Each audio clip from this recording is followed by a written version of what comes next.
The extended writing and speaking questions come at the end of the test in the final section. For all of the questions, the format is the same.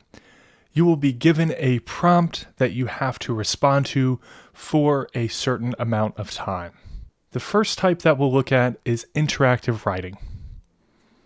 There's just one interactive writing question on the test.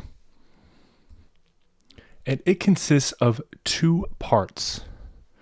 In part A, you will be given a prompt and 5 minutes to respond to it. For part A, you should aim to write at least 120 words. In part B, you will be given a second prompt and you will have 3 minutes to respond to it. And for part B, you should aim to write at least 90 words. The prompt in part B will be related to the prompt in part A. So both prompts will be about the same topic. In general, in part B, you will be asked to focus or zoom in on a specific aspect of the topic that you saw in part A. It's important to note that you will not be able to see the prompt in part B until you submit your response to part A. Let's go through some examples of interactive writing questions together. So here's the example that we looked at before. In part A, you were asked, freelance artists make a living by independently selling their art and artistic skills rather than working for a company. What are some pros and cons of this career option?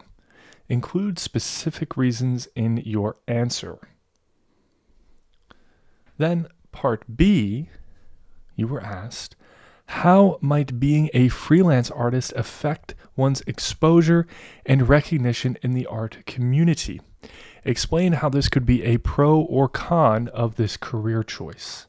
So this interactive writing question wants you to think about being an artist and being a freelance artist versus working for a company. And then in part B, you are asked to consider specifically how being a freelance artist could impact your exposure and recognition in the art community. Let's look at some more examples. Describe your favorite animal. Where does it live? What does it look like? What does it eat? That's part A. Then in part B, you were asked, why are these animals important to our ecosystem or environment? Discuss the role your favorite animal plays in its habitat.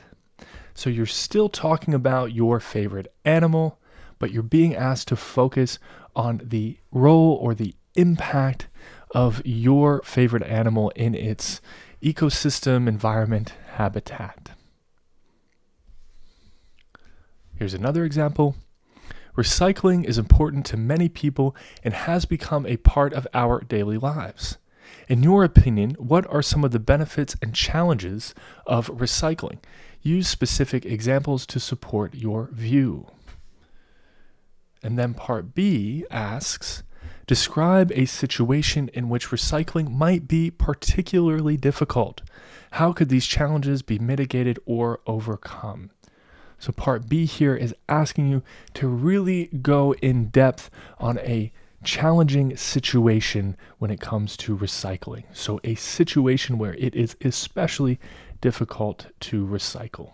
A common question that many students have for interactive writing questions is, in part B, do I need to refer to my answer in part A? So do you need to say things like, as I said in part A, or building on my answer from part A? Do you need to say things like this, connecting the two responses? The short answer is no. Duolingo does not expect you to do this. If you do it, you won't necessarily gain points, and if you don't do it, you won't lose points. It's simply not important. The second question type we'll look at is read, then speak. So there is just one read, then speak question on the test as well. You will be given a prompt and 20 seconds to read that prompt and prepare your response. Then you have to record yourself for 90 seconds. You will be able to see the prompt after the initial 20 seconds passes and the 90 seconds during which you respond begins. So you'll be able to see the question or prompt the entire time. It's important to remember that you can only record yourself once. This is true for all speaking questions on the test. The prompts for read then speak questions typically consist of multiple questions. So let me show you some examples of what I mean. Talk about your favorite restaurant. Where is it? What type of food does it serve? How often do you go there?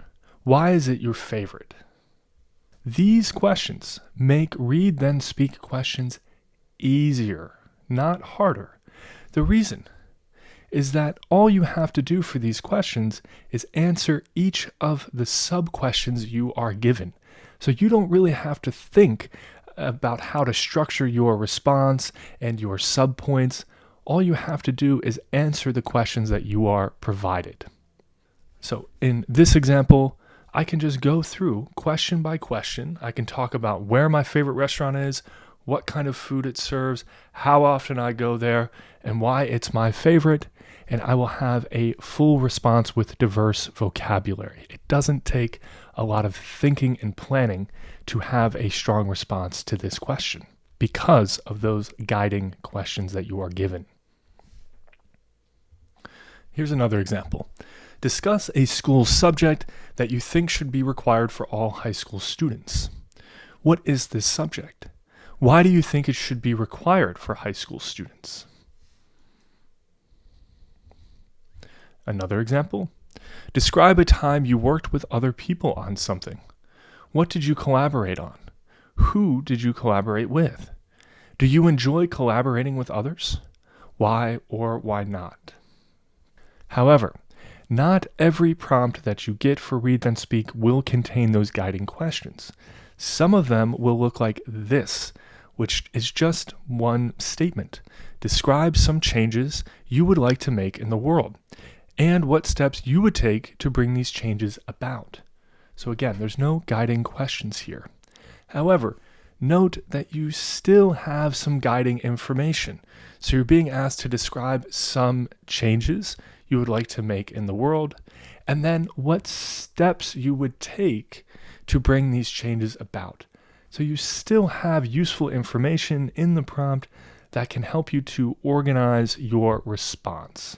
As you go through this course, you are going to learn strategies that are going to help you come up with ideas and structure your response for any kind of prompt that you could see on the test. So don't worry too much about this right now.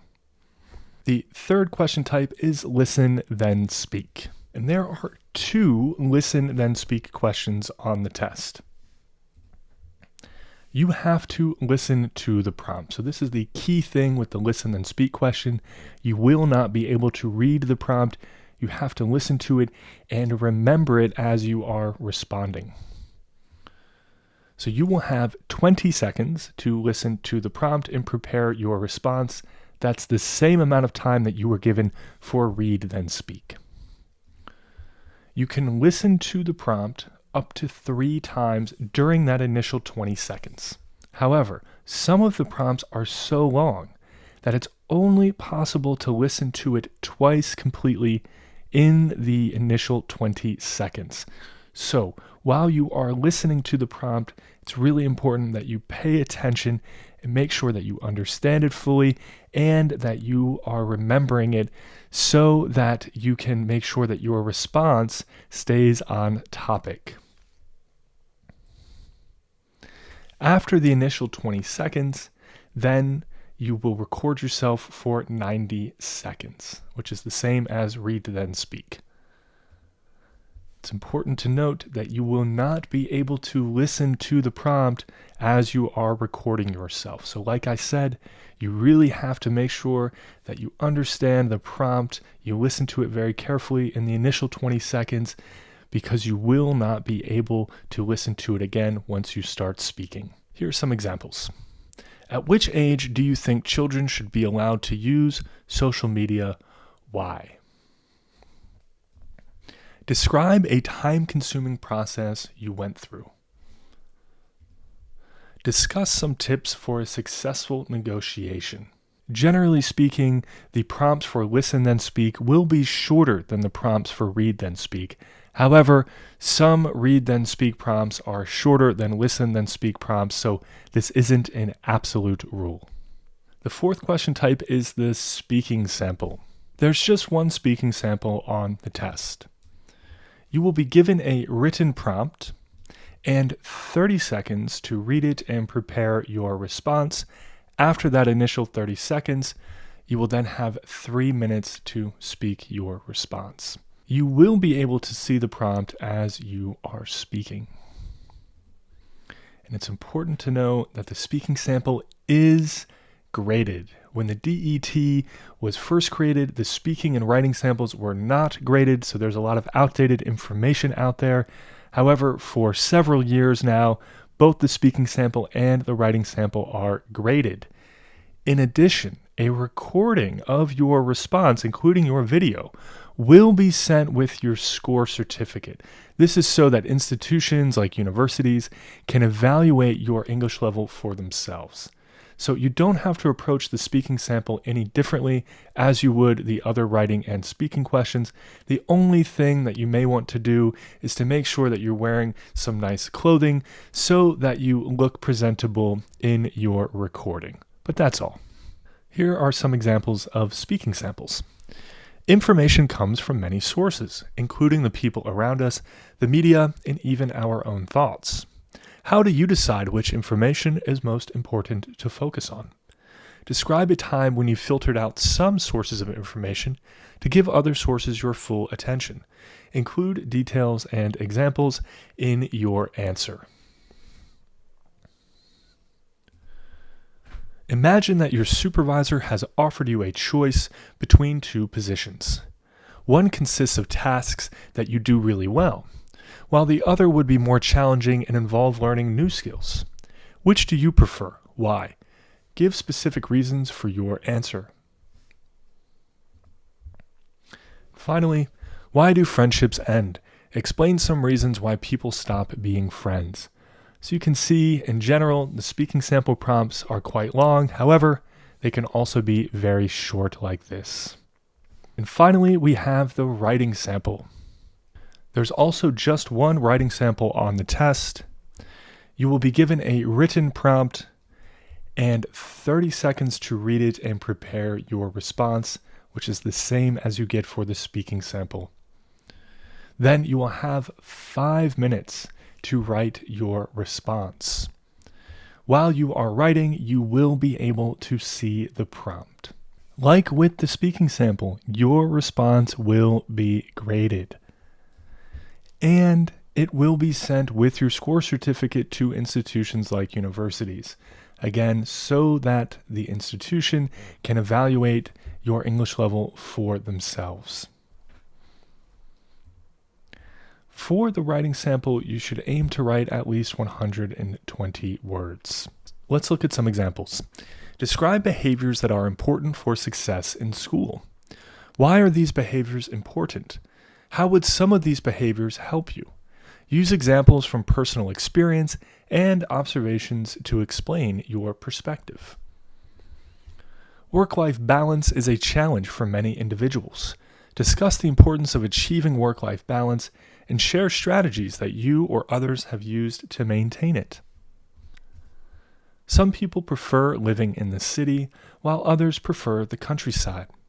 Compare the advantages and disadvantages of each.